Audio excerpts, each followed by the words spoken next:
ආයුබෝවන් කලින් වීඩියෝ එකේ කියන්නේ ජීවීන්ගේ රසායනික පදනම කියන පාඩම යටතේ කියන්නේ 10 වසරේ පළවෙනි පාඩමේදී මම ඔයාලට කලින් වීඩියෝ එකේදී කිව්වා මම කාබනික සංයෝග හතරම එක වීඩියෝ එකකට කරනවා කියලා. නමුත් පාඩමේ හැඳින්වීම සහ කාබෝහයිඩ්‍රේට් කියන කොටස කරන්න ටිකක් අර වීඩියෝ එක දිග වුණු නිසා මට හිතුණා අනිත් ප්‍රෝටීන ලිපිඩ නියුක්ලික් අම්ලත් ඒ වීඩියෝ එකටම දැම්මොත් වීඩියෝ එක දිග වැඩි වෙයි. එතකොට ඔයාලට බලන්න කම්මැලි හිතෙයි කියලා. ඒ නිසා මම ඉතුරු කාබනික සංයෝගය කියන්නේ ප්‍රෝටීන ලිපිඩ නියුක්ලික් අම්ල සහ මම කලින් වීඩියෝ එකේදීත් කිව්වා විටමින කියන්නේ ප්‍රධාන කාබනික සංයෝගයක් නෙමෙයි. නමුත් විටමින කියන්නේත් කාබනික සංයෝගයක්. ඒ නිසා අපි විටමින ගැනත් මේ වීඩියෝ එකේම කරනවා කියලා. ඒ නිසා ඒකේ දෙවෙනි පාර්ට් එක විදිහට මේ දෙවෙනි වීඩියෝ එකෙන් ඉතුරු කාබනික සංයෝග ටික ගැන කියලා දෙන්න තීරණය කරා. ඉතින් ඔයාලා තාමත් අපේ YouTube channel එක subscribe කරලා නැත්නම් දැන්ම ගිහිල්ලා subscribe කරන්න. එතකොට අපි ඊළඟට දිගටම දාන මේ 10 11 කියන්නේ සාමාන්‍ය පෙළ පදනම් කරගත්තු සාමාන්‍ය පෙළ ටාගට් කරගත්තු පේපර් තමයි අපි වැඩිපුර ටාගට් කරගන්නේ. ඉතින් ඒවට අදාළව කරන වීඩියෝස් ඔයාලට මම දාපු ගමන් බලන්න පුළුවන්. හරි අපි ප්‍රෝටීන් ගැන කතා කරොත් ප්‍රෝටීන කියලා කියන්නේ සියලුම සජීවී සංඝටකවල අත්‍යවශ්‍යම සංඝටකයක්. සජීවී සංඝටක කියන එක මම කලින් වීඩියෝ එකේදීත් කිව්වා අපි සජීවී නැත්නම් ජීවී කියලා කියන්නේ ශාක සතුන් සහ ශුද්‍ර ජීවීන්ට. ඉතින් මේ සියලුම සජීවී සංඝටකවල මේ සියලුම ජීවීන් හැදලා තියෙන සජීවී සංඝටකවල ඉන්නේ මේ සංඝටකවල අත්‍යවශ්‍ය සංඝටකයක් තමයි ප්‍රෝටීන්. ඊට අමතරව ඔයාලා මතක තියාගන්න ඕන තව දෙයක් තමයි අපි මිනිස් සිරුර ගත්තොත් පරිණත මිනිස් සිරුර කියලා කියන්නේ අර ලදරුවවත් නැත්තම් අර ගොඩාක්ම මහලු කෙනෙක්වත් නෙමෙයි මැදිවියේ ඉන්න කෙනෙක්ගේ සිරුරට තමයි අපි පරිණත මිනිස් සිරුර කියලා කියන්නේ. අපි අන්නේ වගේ පරිණත මිනිස් සිරුරක් ගත්තොත් ඒ මිනිස් සිරුරක හැදිලා තියෙන සංයුතිය සැලකුවොත් ඒකෙන් 117ක් විතරම හැදිලා තියෙන්නේ මේ ප්‍රෝටීනමය ද්‍රව්‍ය වලින්. ඒ කියන්නේ අපේ හැම කෙස් දැන් ඔයාලා දන්නවනේ අපේ කෙස්නිය එහෙම හැදිලා තියෙන කෙරටින් ප්‍රෝටීනයෙන් කියලා ඔය ෂැම්පූ ඇඩ් වලත් යන්නේ. ඒ වගේ අපේ සම්පූර්ණ දේහේ පරිණත වැඩුණු මිනිසෙකුගේ දේහේ 17ක් හැදිලා තියෙන්නේ ප්‍රෝටීනමය සංඝටක වලින්. ඒකත් මතක තියාගන්න සමහර විට MCQ වලට අහන්න පුළුවන්. ඉතින් අපි අර කාබෝහයිඩ්‍රේට් ගැන කතා කරා වගේම මේකත් මම කොටස් 4කට බෙදුවා. ප්‍රෝටීන වලට අංගු මූලද්‍රව්‍ය මොනවද?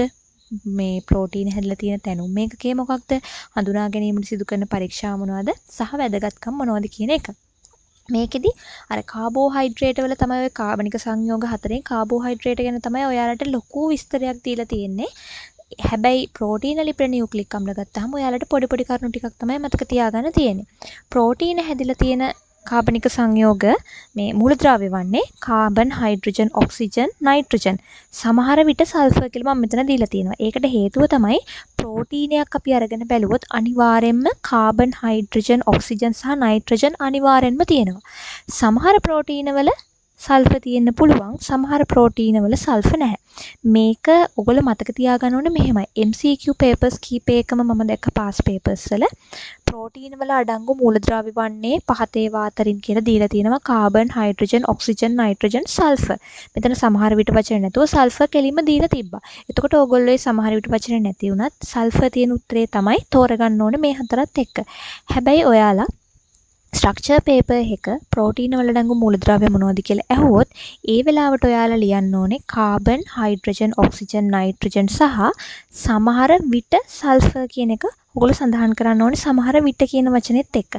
අපි ලියනවා නම් සමහර විට කියන වචනේ දාන්න ඕනේ නැත්නම් සමහර විට ලකුණු නොදීන්න යාලට පුළුවන්. හැබැයි MCQ එක තිබ්බොත් සමහර විට වචන නැති වුණත් සල්ෆර් තියෙන පිළිතුර අපිට තෝරගන්න වෙනවා. අන්න ඒ වගේ පොයින්ට්ස් චුට්ටක් මතක තියාගන්න. ඊළඟට තැනුම් මේකකය. අපි ඉස්සෙල්ලා කාබෝහයිඩ්‍රේට් වල තැනුම් මේකකය මොනොසැකරයිඩ් කියලා මේ ඉගෙන ගත්තා. ප්‍රෝටීන වල තැනුම් මේකකය තමයි ඇමයිනෝ අම්ල. අපි ඇමයිනෝ අම්ලයක ව්‍යුහය චුට්ටක් කතා කරොත් මේ තියෙන ඇමයිනෝ අම්ලයක ව්‍යුහය. මේක ඇමයිනෝ අම්ලයක ව්‍යුහය අනිවාර්යෙන්ම ඕගලන්ට අඳින්න මතක තියෙන්න ඕනේ. මොකද පේපර්ස් කීපයකම අවුරුදු කීපයකම ඇමයිනෝ අම්ලයක ව්‍යුහය ඇවිල්ලා තියෙනවා. මේකෙදි මේ කාබන් අණුවක් මැද තියෙනවා.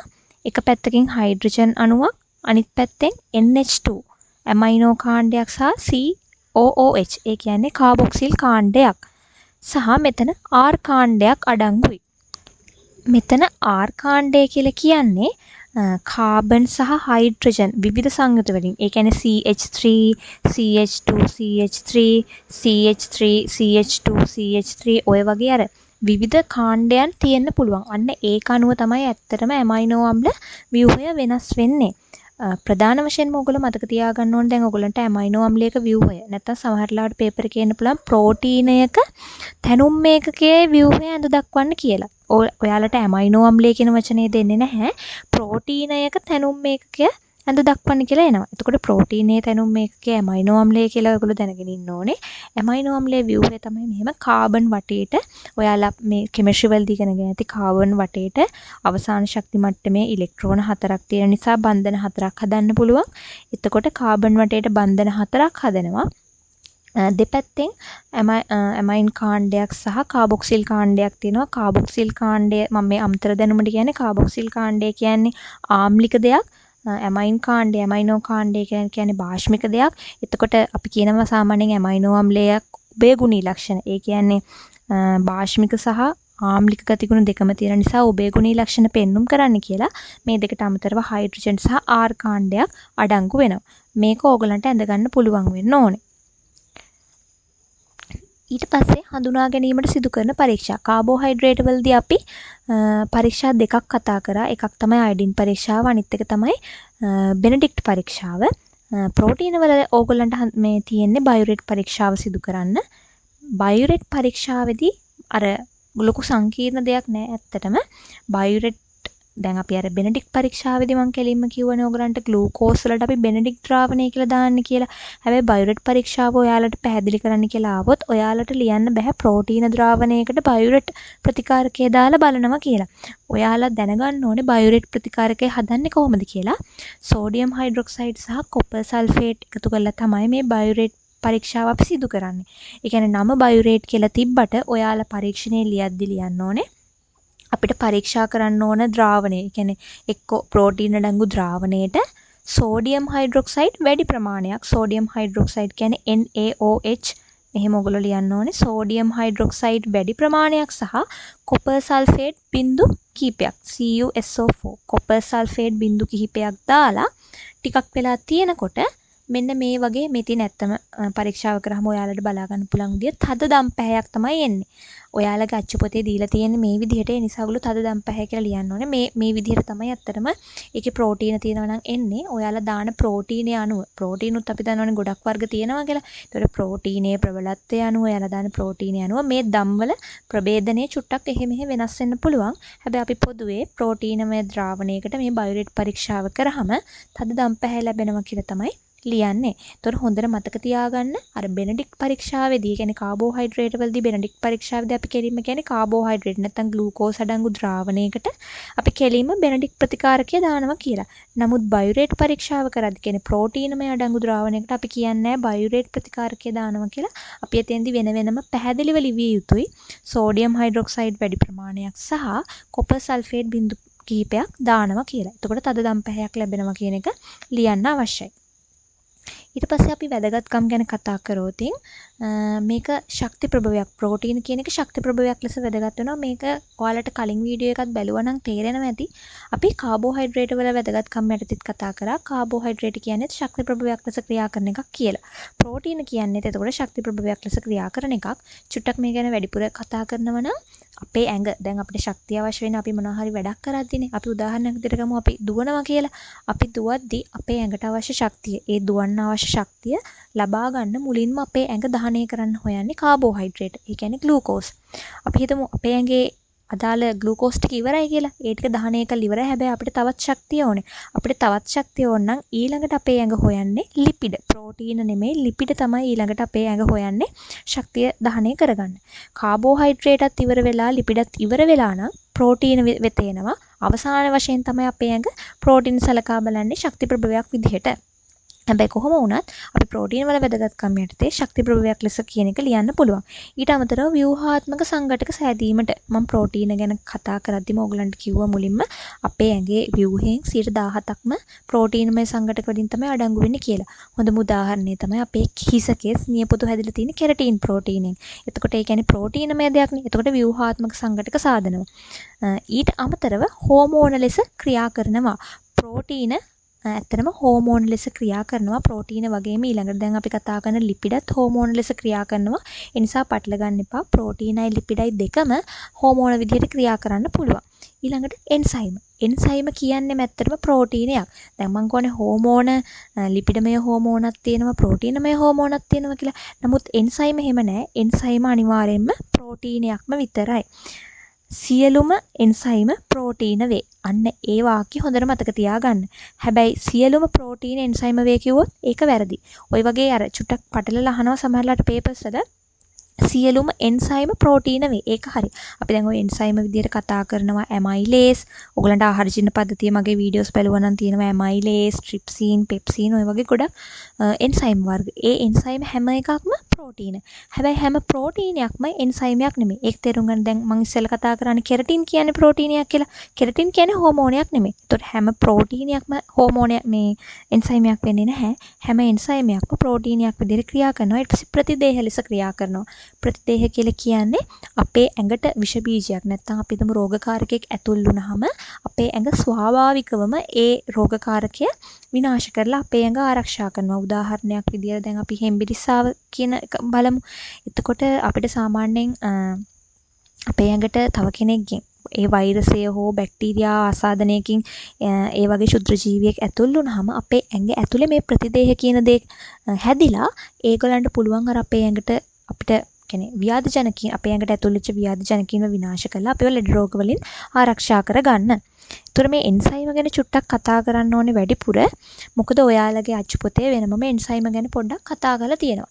එන්සයිමයක් කියන්නේ කුමක්ද කියලා ඇහුවොත් මෙන්න මේ නිර්වචනය ඔයාලට අනිවාර්යෙන්ම ලියන්න වෙනවා. මොකද ඔයාලගේ අච්චු පොතේ තද කළු අකුරින් මේක මේ විදිහටම දීලා තියෙනවා. මම ඔයාලට පාඩම් කරන්න ලේසි වෙන්න මේක පොයින්ට්ස් 4කට කඩලා දීලා තියෙනවා. එන්සයිමයක් අනිවාර්යෙන්ම මෙන්න මේ එන්සයිමයක් කියන්නේ කුමක්ද කියලා ඇහුවොත් අනිවාර්යයෙන්ම මේ පොයින්ට්ස් 4 තියෙන්න ඕනේ. පළවෙනි එක තමයි ජීවීන් තුල සිදුවෙන ජෛව රසායනික ප්‍රතික්‍රියාවල ශීඝ්‍රතාවය වැඩි කිරීම සඳහා ජීවීන් විසින්ම නිපදවන විශේෂිත ප්‍රෝටීන. ඒ කියන්නේ එන්සයිමයක් හොඳටම මතක තියාගන්න එන්සයිමයක් නිපද වෙන්නේ ජීවීන් තුල. ජීවීන්ගෙන් පිටත එළියේ එන්සයිමයක් නිෂ්පාදනය වෙන්නේ නැහැ. අපේ ඇඟ ඇතුලේ තමයි ජීවීන්. ජීවීන් කිව්වහම මේ ශාක සතුන් දෙගොල්ලමයි තියෙන්නේ. අපි හැබැයි සතුන් ශාක තුල එන්සයිම ගැන ලොකුවට කතා කරන්නේ නැහැ. ශාකවලත් එන්සයිම නිෂ්පාදනය වෙනවා. හැබැයි මේ පාඩම යටතේ අපි ප්‍රධානම ගන්නේ දැන් ඔයගොල්ලෝ ආහාර ජීර්ණ පද්ධතිය එහෙම ඉගෙන ගන්නවනේ එන්සයිම ගොඩක්. එතකොට ජීවීන් තුල තමයි මේක නිෂ්පාදනය වෙන්නේ. ජීවීන් තුල සිදුවෙනවා ජෛව රසායනික ප්‍රතික්‍රියා. ජෛව රසායනික ප්‍රතික්‍රියා කියන්නේ මොනවද? දැන් ඔයාලට ජෛව රසායනික ප්‍රතික්‍රියා කියලා කියන්නේ ඒ කියන්නේ එක රසායනික සංයෝගයක් තවත් රසායනික සංයෝගයක් බවට පත් කරනවා අපේ ඇඟ ඇතුලේදී. ඒවට තමයි මෙතනදී ජෛව රසායනික ප්‍රතික්‍රියා කියලා කියන්නේ. ඒ වගේ ශීඝ්‍රතාවය වැඩි කරනවා. ඒ කියන්නේ වෙන වේගය වැඩි කරනවා. ඔය උදාහරණයක් විදිහට මම කියන්නම්. අපි ආහාර ජීර්ණ පද්ධතියේදී කතා කරනවා පිෂ්ඨය මෝල්ටෝස් බවට පත් කරනවා අපේ කෙලවල තියෙන නැත්නම් කේටේ තියෙන ඇමයිලේස් කියන එන්සයිමය මගින් කියලා. ඒ කියන්නේ අපි පිෂ්ඨමය ආහාරයක් ගත්තාම ඒක කේටයත් සමග මිශ්‍ර වුණාම ඒක මෝල්ටෝස් බවට පත් වෙනවා. හැබැයි මේ මෝල්ටෝස් බවට පත් වෙන ශීඝ්‍රතාවය වේගය කියන්නේ පැයකින් දෙකකින් සිදුවන දේ තප්පරයකින් දෙකකින් වෙන්න. ඒ කියන්නේ වේගය ගොඩාක් ඉක්මන් කරනවා. මෙන්න අර එන්සයිමේ මගින් අපේ ආහාර මේ මුකේ කේටමය ඇමයිලේස් මගින් ඒ කියන්නේ කේටේ තිබ්බ ඇමයිලේස් මගින් අර තිබ්බ පිෂ්ඨය මෝල්ටෝස් බවට පත් වීම වේගවත් කරනවා. අන්න ඒකයි කියන්නේ අපේ ඇඟ තුල සිදුවන ජෛව රසායනික ප්‍රතික්‍රියාවල ශීඝ්‍රතාවය වැඩි කිරීම සඳහා ජීවීන් විසින්ම නිපදවන. ඒ කියන්නේ අපි කෘත්‍රිමව නිෂ්පාදනය කරන දෙයක්වත් බැක්ටීරියාව නිෂ්පාදනය කරන දෙයක්වත් නෙමෙයි. මේක අපේ ඇඟ ඇතුලේ අපි විසින්ම නිෂ්පාදනය කරන විශේෂිත ප්‍රෝටීන. මම දැන් කිව්වා සියලුම එන්සයිම කියන්නේ ප්‍රෝටීන කියලා. එතකොට විශේෂිත ප්‍රෝටීනයක් තමයි මේ එන්සයිම කියලා කියන්නේ. එතකොට අපි ආයෙ චුට්ටක් මතක් කරමු එන්සයිමයක් කියලා කියන්නේ. එන්සයිමයක් කියන්නේ කුමක්ද කියලා අහුවොත් ඔයගොල්ලෝ කියන්න ඕනේ ජීවීන් තුළ සිදුවන ජෛව රසායනික ප්‍රතික්‍රියාවල ශීඝ්‍රතාවය වැඩි කිරීම සඳහා ජීවීන් විසින් නිපදවන විශේෂිත ප්‍රෝටීන කියන එක. එතකොට එච්චරයි අපිට ප්‍රෝටීන ගැන කතා කරන්න තියෙන්නේ. මූලද්‍රව්‍ය මොනවද? මූලද්‍රව්‍ය ප්‍රධානම 4යි. සමහර විට සල්ෆර් තියෙන්න පුළුවන්. තැනුම් එකකේ ඇමයිනෝ අම්ලය. අපි ඒකේ ව්‍යුහය ගැන කතා කරා. ඊට පස්සේ හඳුනා ගැනීමේ පරීක්ෂාව බයෝරේට් පරීක්ෂාව අපි ඒක ගැන කතා කරා. වැදගත්කම් 5ක් අපි කතා කරා. සාමාන්‍යයෙන් 5ක් අහන්නේ වැඩිම 3ක් වගේ තමයි පේපර් එකකට ඔයගලන්ට අහන්නේ. ඉතින් අර එකක් අමතක වුණොත් නිසා 3ක්ම මතක තියාගෙන යන්න එපා. 4ක් විතර මතක තියාගෙන යන්න. ඊළඟට අපි යමු ලිපිඩවලට. ලිපිඩත් හරිම ලේසි. ලිපිඩවල ඕගලන්ට තියෙන්නේ මූලද්‍රව්‍ය තැනුම් මේකකයේ හඳුනා ගැනීමේ පරීක්ෂා සහ වැදගත්කම් ගැන ඉගෙන ගන්න. ලිපිඩවල අඩංගු වෙන්නේ කාබන්, හයිඩ්‍රජන්, ඔක්සිජන් කියන මූලද්‍රව්‍ය තුනම විතරයි. ඔයාලා පොඩ්ඩක් මතක් කරලා බැලුවොත් කාබෝහයිඩ්‍රේට් වල තිබ්බෙත් මේ තුනම විතරයි. හැබැයි අඩංගු වෙන අර ප්‍රමාණය අනුව සංයුතිය අනුව තමයි කාබෝහයිඩ්‍රේට්ද ලිපිඩද කියලා වෙන් වෙන්නේ. කොහොම වුණත් කාබෝහයිඩ්‍රේට් වල අඩංගු වෙන්නේ කාබන්, හයිඩ්‍රජන්, ඔක්සිජන් විතරයි. ලිපිඩ වල අඩංගු වෙන්නේ කාබන්, හයිඩ්‍රජන්, ඔක්සිජන් විතරයි. ප්‍රෝටීන ගැන කතා කරොත් ප්‍රෝටීන වලත් කාබන්, හයිඩ්‍රජන්, ඔක්සිජන් තුනම තිබුණා. ඒ තුනට අමතරව නයිට්‍රජන් සහ සල්ෆර් වැඩිපුර තිබුණා. අන්න එහෙම වැඩිපුර තියෙන දෙක මතක තියාගත්තත් ඕගලන්ට කටපාඩම් කරන්න ඕන ප්‍රමාණය අඩු වෙනවා. ලිපිඩ වල තැනුම් ඒකකය එකක් නෙමෙයි තැනුම් ඒකක දෙකකින් තමයි හැදෙන්නේ. මේද අම්ල සහ ග්ලිසරෝල්. මේද අම්ල සහ ග්ලිසරෝල් වලින් තමයි ලිපිඩ ප්‍රධානවම කියන්නේ තැනුම් ඒකකයේ විදිහට හඳුන්වන්නේ. අපි ආයෙ මුලින් ඉඳන් මතක් කරොත් කාබෝහයිඩ්‍රේට් වල තැනුම් ඒකකයේ මොනොසැකරයිඩ්, ප්‍රෝටීන වල තැනුම් ඒකකය ඇමයිනෝ අම්ල, ලිපිඩ වල තැනුම් ඒකක දෙකක් තියෙනවා. දෙකක් එකතු වෙලා තමයි හැදෙන්නේ මේද අම්ල සහ ග්ලිසරෝල්. මේක හඳුනා ගැනීමට සිදු කරන පරීක්ෂා දෙකක් තියෙනවා. දෙකක් වුණාට ඔයාලගේ අච්චුපතේ තියෙන සුඩෑන් 3 පරීක්ෂාව විතරයි.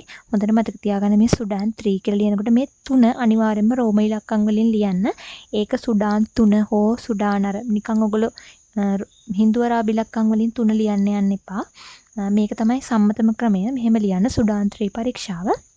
මීට අමතරව තෙල් පැල්ලම් පරීක්ෂාව ඕගලන්ට පොඩි පන්ති වලින් ඉඳන්ම අර තෙල් තියෙනවද කියලා බලන්න කියනවා. දැන් ඕගොල්ලෝ ඔය අවුරුදු කාලේට එහෙම කැවුමක් වදිනකොට කැවුම අරගෙන පත්තර කොලයක තියලා තද කරනවා. එතකොට කැවුමේ තියෙන තෙල් ටික පත්තර කොලයට එනවා.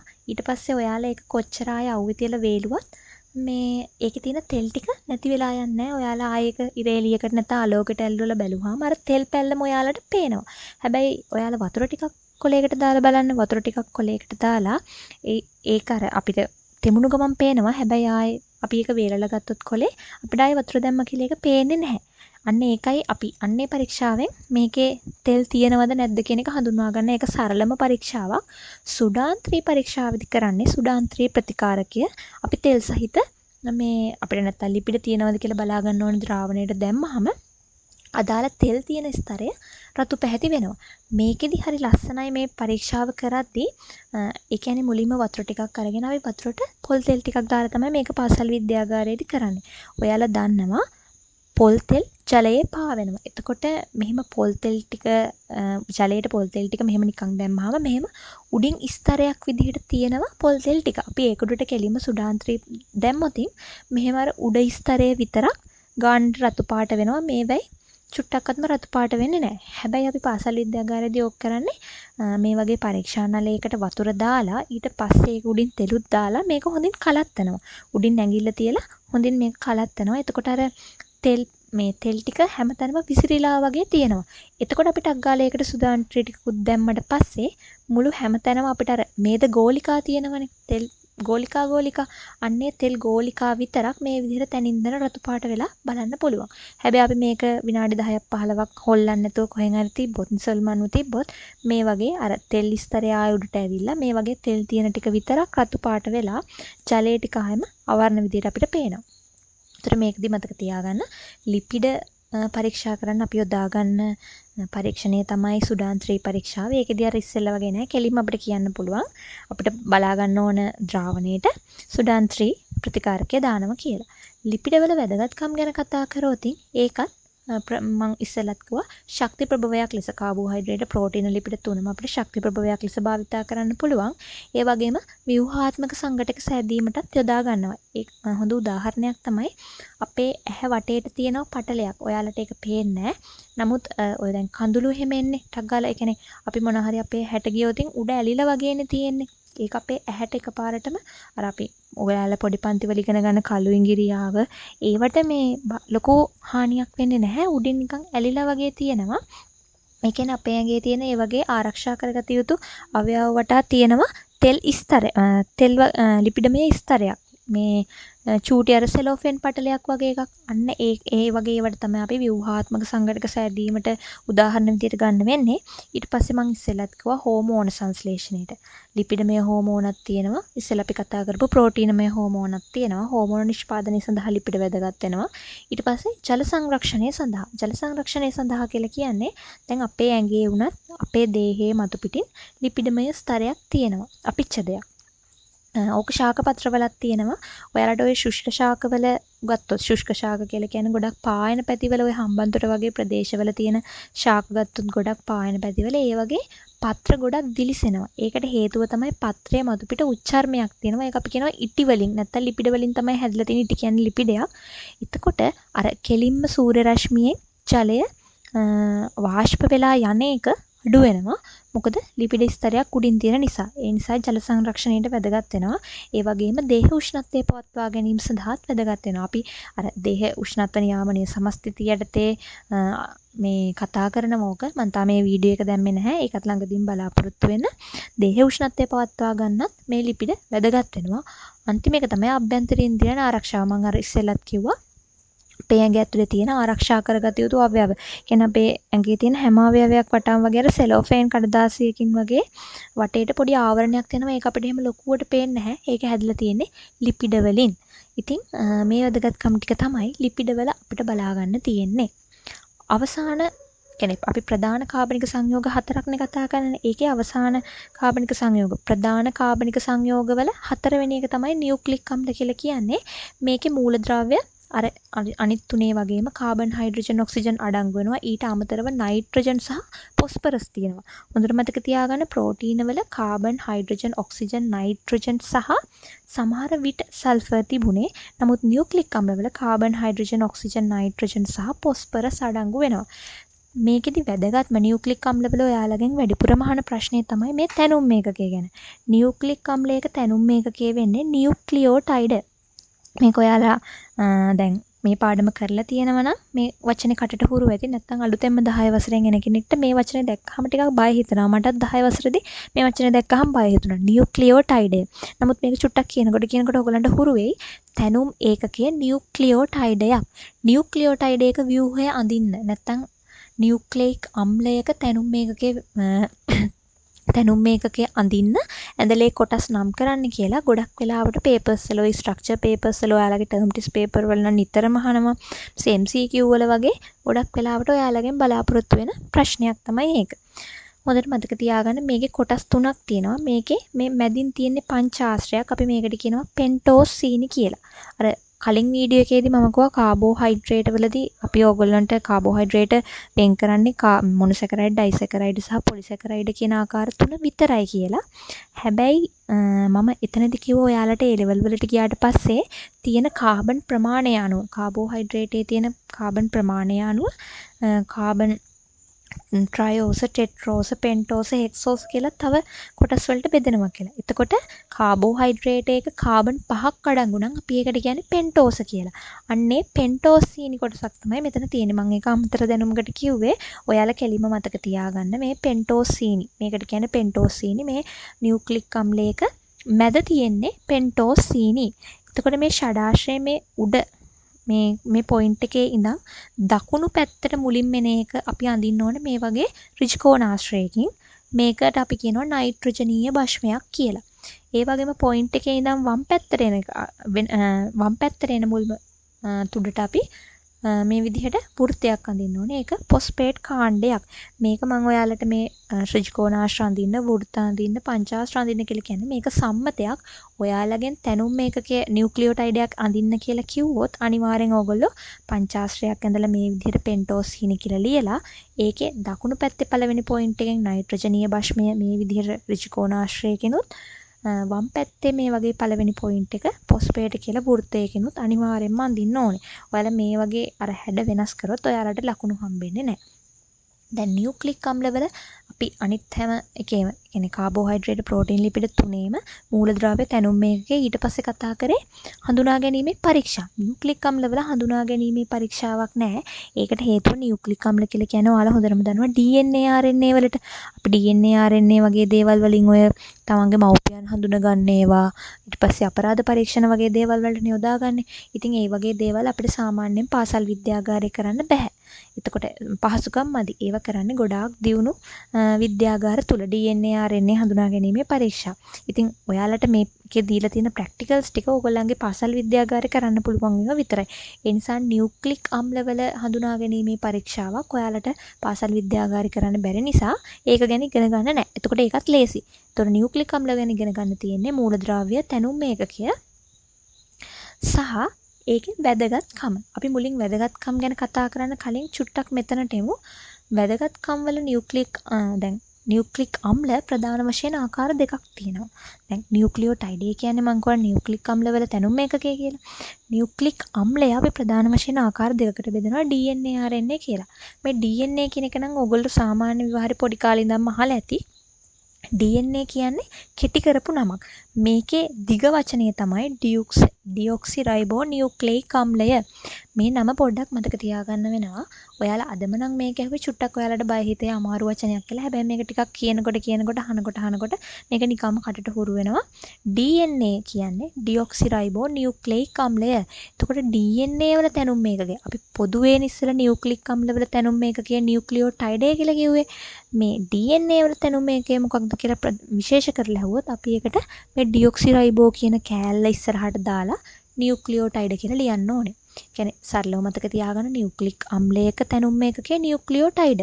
එතකොට DNA කිව්වොත් අර ඩියොක්සිරයිබෝ කියලා කෑල්ලක් ඉස්සරහට එනවනේ. එතකොට නියුක්ලියෝටයිඩ් කියන එකේ ඉස්සරහට ඩියොක්සිරයිබෝ කියලා දාන්න.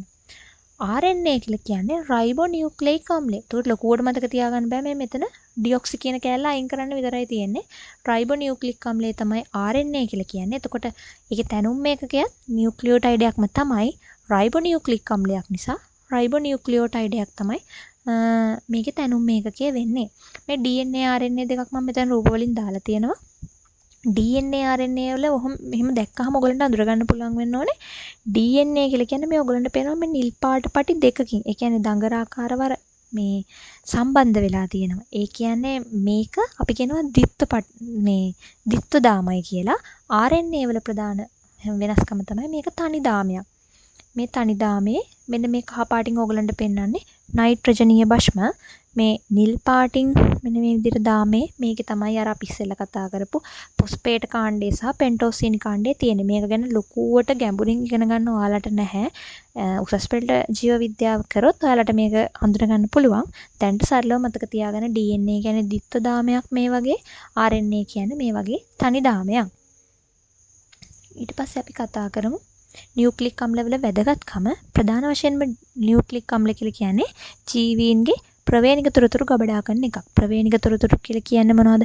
අපේ කලින් පරම්පරාවෙන් පරම්පරාවට එන දේවල් අපේ ගබඩා කරලා තියෙනවා. ඒ කියන්නේ ඔයගොල්ලෝ දන්නවා දරුවෙක් ඉපදෙද්දී දරුවා 100%ක්ම අම්මා වගේත් නැහැ 100%ක් තාත්තා වගේත් නැහැ. ඒ දෙන්නගේ අතරමැදි ලක්ෂණ තමයි තියෙන්නේ. කියන්නේ හිස කෙස් අම්මගේ වගේ වෙන්න පුළුවන්, වර්ණය තාත්තගේ වගේ වෙන්න පුළුවන්. ඒ කියන්නේ මවගේ සහ පියාගේ ජාන DNA වලින් තමයි දරුවෙක් හැදෙන්නේ. එතකොට ඒගොල්ලන්ගේ ප්‍රවේණික තොරතුරු ගබඩා කරලා තියාගන්නේ මේ DNA වල ඒව මගින් තමයි දරුවාට නැත්නම් අදාළ ජීවියාට ඒ අදාළ ලක්ෂණ ලබා දෙන්නේ. ඊට පස්සේ ජීවීන්ගේ තොරතුරු පරම්පරාවෙන් පරම්පරාවට සම්ප්‍රේෂණය කරන්න. ඒ කියන්නේ දැන් අම්මගේ ලක්ෂණ දැන් අපි සමහර ලාවට කියනවා දරුවට සීයාගේ ආච්චිගේ ලක්ෂණ තියෙනවා කියලා.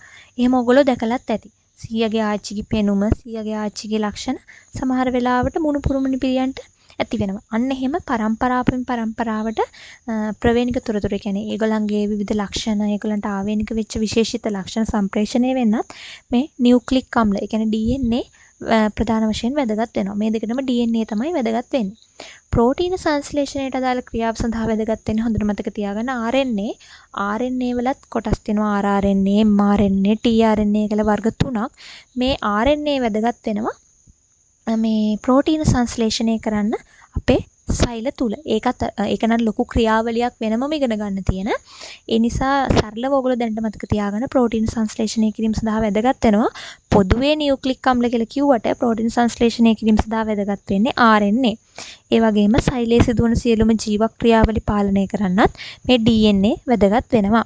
ඒ වගේම ප්‍රභේද නැති කරන්න ප්‍රභේද නැති නොවුනා නම් මෙහෙම පරිණාමයක් වෙන්නේ නැහැ. ඔයගොල්ලෝ පරිණාමවාදයේ රූපයක් හරි දැකලා ඇති ලොකුට පරිණාමවාදය ගැන දන්නේ නැති වුණත් වඳුරෙක්ගෙන් තමයි අපි පරිණාමය වෙලා තියෙන්නේ කියලා. කියන්නේ මුලින් වඳුරෙක් ඊට පස්සේ ටික ටික එයා කොන්ද කෙලින් කරලා ඇවිල්ලා මිනිසෙක් බවට පත් වුණා. අන්න ඒ විදිහට පරිණාමය වෙන්නේ ප්‍රභේද නැති වෙච්ච නිසා. ඒ කියන්නේ 100%ක්ම දැන් අපිට අපේ ඒ වඳුරගෙන් මුල්ම කාලේ හිටපු වඳුරගේ පැටවුන්ට 100%ක් මෙයාගේ ලක්ෂණ තිබුණා නම් කවදාවත් මිනිස්සෙක් දක්වා එයා ටික ටික වෙනස් වෙලා මෙහෙම ප්‍රභේදණය වෙන්නේ නැහැනේ. ප්‍රභේදණය වෙනස් වෙනවා කියලා කියන්නේ පරිසර ලක්ෂණ වෙනස් වෙනකොට පරිසරයට උචිත විදිහට ඉන්න පුළුවන් සත්තු ටික විතරක් ඉතුරු වෙලා ඉතුරු සත්තු ටික නැති වෙලා යනවා. එතකොට අර ලක්ෂණ ඉතුරු වෙන්නේ අර අදාළ පරිසරයට ගැළපෙන විදිහට අනුවර්තනය වෙන්න පුළුවන් අයගේ ලක්ෂණ ටික තමයි ඉතුරු වෙන්නේ. ඒව තමයි ඊළඟ පරම්පරාව වලට යන්නේ. එතකොට එන්න අර අපි සාමාන්‍යයෙන් කියන්නේ ෆෝන් වල අලුත් ටෙක්නොලොජිස් එන්නේ. අදාළ කාලයට ගැලපෙන අලුත් තාක්ෂණය එනකොට අර පරණ තාක්ෂණය නැති වෙලා ගිහලා කියන අයින් වෙලා අර වර්තමානයේදී අපිට අර කලින්ට වඩා ගොඩක් දේවල් කරගන්න පුළුවන් තාක්ෂණය මගින්. අන්නේ තාක්ෂණය වගේම තමයි ජීවීනුත් අදාළ කාලය වැඩි එන්නම අර අදාළ පරිසරයට අනුවර්තනය වෙන්න පුළුවන් අය විතරක් ඉතුරු වෙලා ඉතුරු අය නැති වෙලා යනවා. මේක ප්‍රභේදන මගින් තමයි ඇති වෙන්නේ. මේක ඔයගොල්ලන්ට ප්‍රවේණීය පාඩමේදී මම ඊට වඩා පැහැදිලි කරන්නම්. මේ සඳහා වැදගත් වෙන්නේ DNA. එතකොට DNA කියන්නේ නියුක්ලික් අම්ල නිසා පොදුවේ ඔයගොල්ලන් නියුක්ලික් අම්ල වල වැදගත්කම් කිව්වහම මේ දේවල් ලියන්න පුළුවන්. හරි. දැන් අපි ප්‍රධාන වශයෙන්ම ප්‍රධාන කාබනික සංයෝග 4 කියන්නේ කාබන්, ප්‍රෝටීන, ලිපිඩ සහ නියුක්ලික් අම්ල ගැන කතා කරලා ඉවරයි. හැබැයි ඔයාලා පටල ගන්න නිසා මම මේ වීඩියෝ එකටම අනිත් මේ පාඩමේ අදංගු කාබනික සංයෝගයක් දාන්නම්. විටමින කියන්නේ කාබනික සංයෝගයක්. මේ විටමින ප්‍රධාන වශයෙන්ම ඔයගොල්ලෝ දන්නවා නිරෝගී බව පවත්වා ගන්න වැදගත් වෙනවා. විටමින් 6ක් තියෙනවා. 6ක් vitamin B, vitamin C, vitamin A, vitamin K, vitamin D, vitamin E. මම මේ තැනින් තැන දාලා තියෙන ඔයගොල්ලෝ චුට්ටක් මතක තියාගන්න ලේසි වෙන්න. ප්‍රධාන වශයෙන්ම ඔයගොල්ලන්ගෙන් අහන්නේ මේ විටමින් 6න් ජලයේ ද්‍රාව්‍ය විටමින සහ ජලයේ අද්‍රාව්‍ය විටමින. ජලයේ ද්‍රාව්‍ය විටමින මතක තියාගන්න තියෙන දෙකයි B සහ C විතරයි. අනිත් හතරම ජලයේ අද්‍රාව්‍යයි. මේ හතර එකපාරට මතක් වෙන්නේ නැත්නම් දැන් අපි පේපර් එකක් ලියන්න ගියාම කලබලුනාම එකපාරට මතක් වෙන්නේ නැහැනේ. මතක් වෙන්නේ නැත්නම් චුට්ටක් මතක තියාගන්න කඩේ කියන වචනේ ඔයගොල්ලෝ සිංග්ලිෂ් වලින් ලියන්නේ. අන්න එහෙම කඩේ කියන වචනේ ලියද්දි අපි ලියන්නේ KADE කඩේ. අන්නේ කඩේ කියන වචනයට අදාළ විටමින 4 ජලයේ අද්‍රාව්‍යයි. ඒ කියන්නේ ජලයේ දිය වෙන්නේ නැහැ. මේවා මේදේ නම් දිය වෙනවා. ජලයේ දිය වෙන්නේ නැහැ. ඊට මේ අනිත් විටමින් දෙක විටමින් B සහ විටමින් C ජලයේ ද්‍රාව්‍යයි. මේකෙදි ඔයගලන්ට මෙන්න මේක තමයි ඔයගලන්ගේ අච්චුපතේ තියෙන මේ වගුව.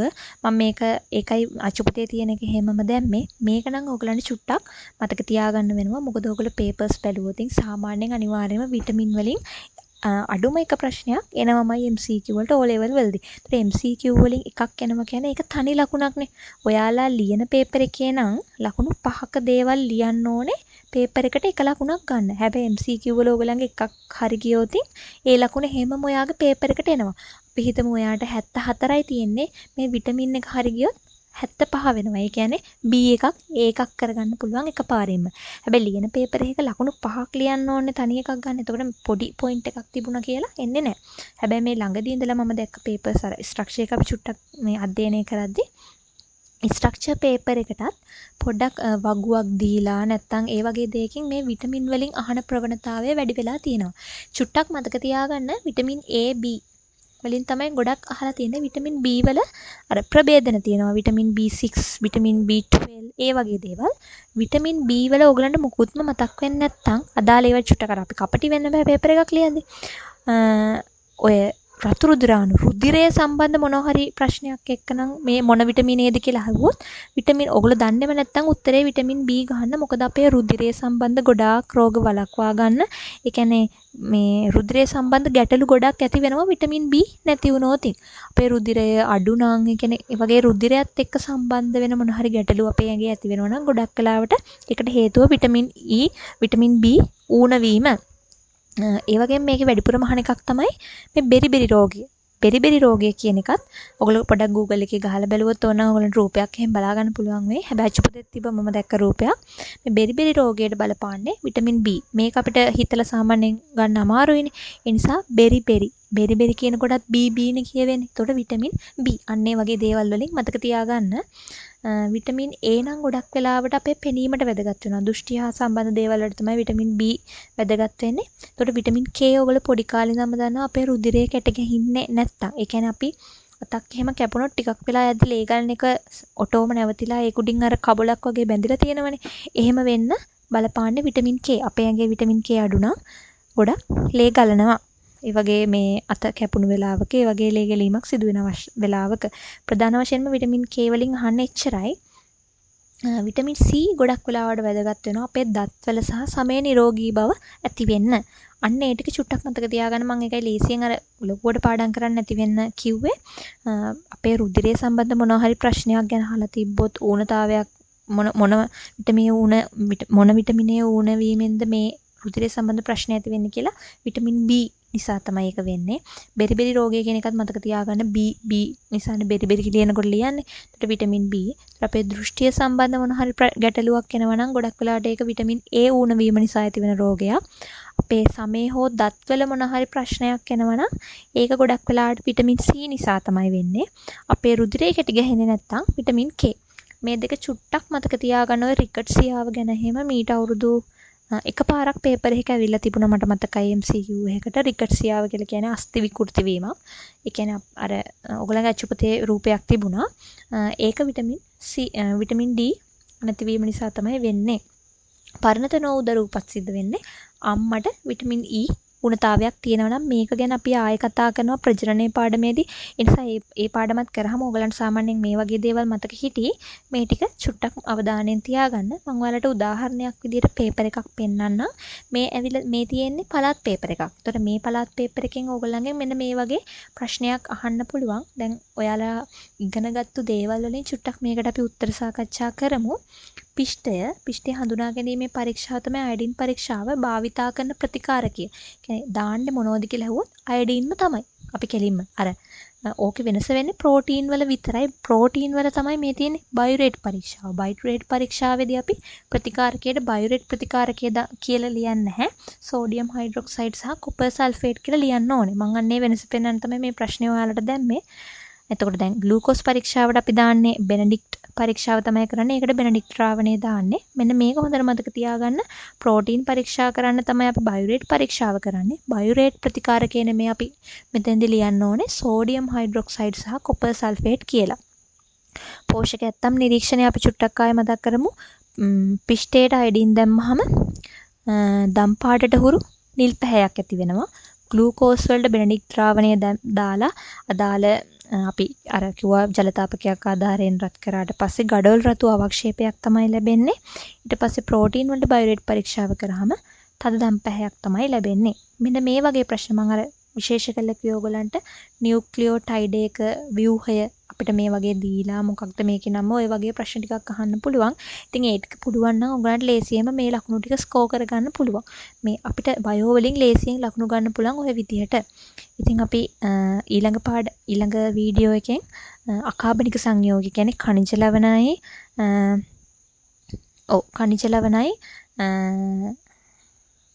ජලයයි ගැන තමයි ඒකෙදි ප්‍රධාන වශයෙන් කතා කරන්න තියෙන්නේ. වායු ගැන ඕගලන්ගේ සිලබස් එකේ කතා කරලා නැහැ.